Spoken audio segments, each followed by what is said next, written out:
are learning that President Trump has, in fact, pardoned former Dick Cheney Chief of Staff Scooter Libby. This is a statement that is coming from the press secretary right now. Today, President Donald Trump issued an executive grant of clemency that is a full pardon to Scooter Louis Libby, is a former Chief of Staff to Vice President Richard Cheney for convictions stemming from a 2007 trial. President George W. Bush had commuted this sentence shortly after the conviction. He nevertheless paid a $250,000 fine and performed 400 hours of community service. He also served 2 years probation. In 2015, one of the key witnesses against Mr. Libby recanted her testimony. That's Judith Miller, stating publicly that she believes that the prosecutor withheld relevant information from her during interviews that would have altered significantly what she said. In the next year, the District Court of Columbia Appeals unanimously reinstated Mr. Libby to the bar, reauthorizing him to practice, and the court agreed with the District of Columbia Disciplinary Council, who stated that Mr. Libby had presented credible evidence in support of his innocence, including evidence that a key prosecution witness had changed her recollections of the event in question. Before his conviction, Mr. Libby had rendered more than a decade of honorable service to the nation as a public servant and the Department of State, the Department of Defense, and the White House. His record since his conviction is similarly unblemished, and he continues to be held in high regard by his colleagues and peers. This is all coming from the White House. In light of these facts, the president believes that Mr. Libby is fully worthy of this pardon. I do not know Mr. Libby, said President Trump, but for years I have heard that he has been treated unfairly. Hopefully this full pardon will help rectify a very sad portion of his life. For more now, let's go to Chief White House Correspondent John Roberts, who is live with more. This was expected today, and the discussion will be, what are the implications, reading the tea leaves, and all of that? Well, we were telling you about this this morning, that the president would, at some point in the afternoon, announce that he was pardoning Scooter Libby. A couple of interesting aspects of this.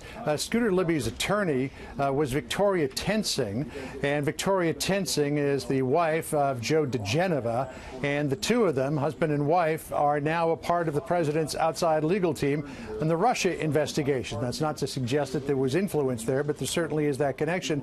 And diGenova and Tensing had been lobbying the president to pardon Scooter Libby. A lot of other conservatives had as well, because they think that he was railroaded by a special counsel investigation that ran amok during the Bush administration. This was Patrick Fitzgerald's special counsel investigation into who leaked the name of Valerie Plame, a CIA operative, in terms of the run-up to the war in Iraq.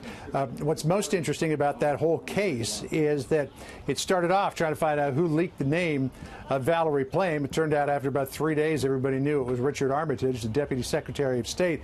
But Fitzgerald kept on, as some people think Robert Mueller is, going down rabbit holes, pulling on string to see what was at the other end of that.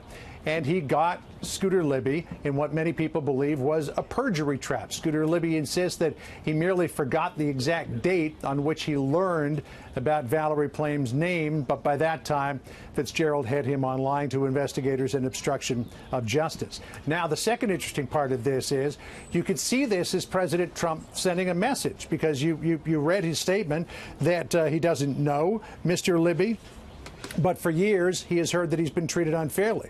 The president also thinks that Michael Flynn, his former national security advisor, was treated extremely unfairly by the Mueller investigation, and that he was caught in some sort of a perjury trap. So the president could be sending the message here that he believes that Scooter Libby was treated unfairly, but that also Michael Flynn was treated unfairly by a special counsel investigation the White House now firmly believes is out of control. Now, is it possible also, Melissa, that the president is telegraphing his intentions in the overall when it comes to the Mueller investigation, that maybe he'll pardon Flynn? That might be a bridge too far at this point, but certainly I think there's a lot of different things that you can read into what the president has done here today in pardoning Scooter Libby. But I think the biggest thing is saying that a special counsel investigation treated someone unfairly, and the president believes that they deserve to be pardoned. Melissa? Interesting. All right, John Roberts, thank you.